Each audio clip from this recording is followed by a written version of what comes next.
साथियों सलाम, नमस्ते, सत श्री अकाल और जय भीम जोहार। साथियों सुखद खबर है ये, बहुत ही सुखद। ये सुखद खबर उनके लिए है दोस्तों, उन माओ के लिए है जिन्होंने हाड़ तोड़ पसीने बहाए और उनकी एक हसरत थी, तमन्ना थी, सपना था कि हमारा लाडला भी एक दिन अच्छी नौकरी हासिल करेगा। ये ख्वाब उनके भी थे, उन बूढ़े बुजुर्ग के, चाचा के, ताऊ के, मामा के, काका की। उनकी भी मनोकामना थी। उन्होंने वे सपने संजोए थे और पाई पाई जोड़कर अपने बच्चों को, अपने भतीजे को, भांजे को पढ़ाया था, लिखाया था कि एक दिन जरूर उन्हें एक अदद नौकरी मयस्सर होगी।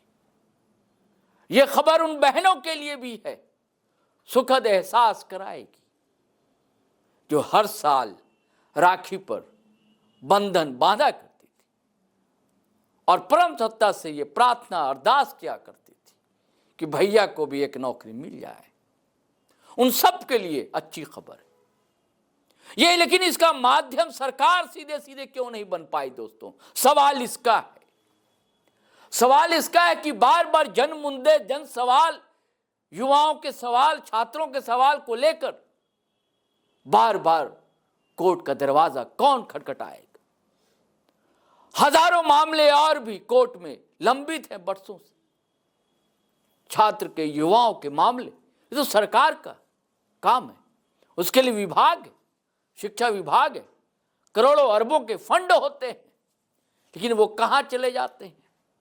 और सवाल तो इसका है कि बार बार 25 साल की युवा झारखंड में युवाओं के साथ ही खिलवाड़ क्यों किया जाता है? उनके भविष्य के साथ मजाक कौन करता है? कौन खिल्ली उड़ाना चाहता है? दोस्तों आप तक ये खबर जरूर पहुंची होगी ना कि JSSC CGL की जो परीक्षा हुई थी, जिस पर पेपर लीक के आरोप लगे थे, परीक्षा परिणाम पर रोक लगा दी गई थी। क्या पता उन छात्रों की, युवाओं की उम्र निकल जाती तो अदालत ने, झारखंड की अदालत ने, यानी कि झारखंड हाई कोर्ट ने आज ताकीद की सरकार को कि जल्द से जल्द रिजल्ट जारी कीजिए। अब सरकार को रिजल्ट जारी करना होगा। इसलिए मैंने कहा दोस्तों, माओ के लिए, बहनों के लिए, युवाओं के लिए, चाचा के लिए, ताऊ के लिए, काका के लिए, मामा के लिए सुखद खबर है। उन बच्चों के लिए सुखद खबर है जिन्होंने मेहनत की, परिश्रम किया, जिनके ललाट से पसीने चुआ करते थे, जो एक कमरे में आकर रहा करते हैं, कस्बे और शहरों में मेहनत करते हैं, रात रात भर पढ़ाई करते हैं, इसलिए कि वो सहारा बनेगा। और अदालत के माननीय जज महोदयों ने ध्यान रखा, उस चिंता को समझा, उस परेशानी को समझा, महसूस किया और हिदायत दी, ताकीद कराई। हां, साथ ये भी कहा कि जिन पर आरोप लगे हैं वो छात्र 10 के आसपास है, अभ्यर्थी, इल्जाम है कि जो किंग पिंग थे, जो उनके साथ वे लड़के नेपाल तक गए थे, उनको छोड़कर हजारों जो अभ्यर्थी हैं, सबके रिजल्ट जारी किए जाए। आपको पता है दोस्तों, 2-3 साल पहले इसकी परीक्षा हुई थी, इसी दिसंबर के आखिरी सप्ताह में, आखिरी पखवाड़े, और पेपर लीक का आरोप लगा था। उसके बाद जो तमाशा हुआ। लेकिन सवाल यह कि झारखंड में यह ऐसा क्यों होता है? JPSC का मामला हो, JSSC का मामला हो, हमेशा होता है यही मामला। मैंने कहा ना कि छात्रों के साथ मजाक, उनकी मेहनत, पसीने की खिल्ली उड़ाए, ये कौन करता है? ये सवाल तो बड़ा है ना।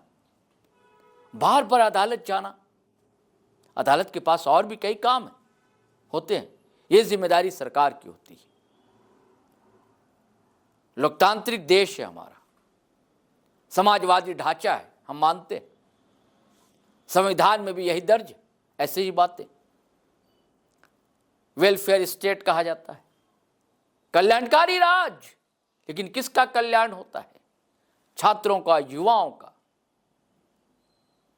या उनका जो तख्त नशी हैं, उनका जो विभागों के सिरमौर हैं, उनका जिन्हें आजकल लाइजनर कहा जाता है, उनका जिन्हें आम शब्दों में लोग दलाल कहते हैं, उनका किसका भला होगा?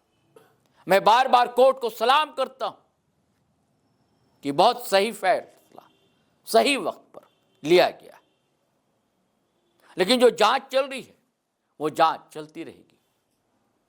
इन बच्चों की परीक्षा का परिणाम क्यों रोका जाए? तो साथियों, चलिए हम फिर नए वीडियो के साथ हाजिर रहेंगे। आपको मुबारकबाद जो अभ्यर्थी हैं शामिल हुए थे परीक्षा में, हमें खुशी हुई। जीटो लाइव उन्हें बधाई देता है और सलाम करता है अदालत को। चलिए साथियों चलते हैं, लेकिन आपसे गुजारिश है कि अगर आपने हमारा चैनल सब्सक्राइब नहीं किया तो कर लीजिए और वीडियो हमेशा की तरह धड़ाधड़ फटाफट खटाखट शेयर कीजिए, लाइक कीजिए, कमेंट कीजिए। आज्ञा दीजिए, इजाज़त दीजिए। जय हिंद, जय भारत।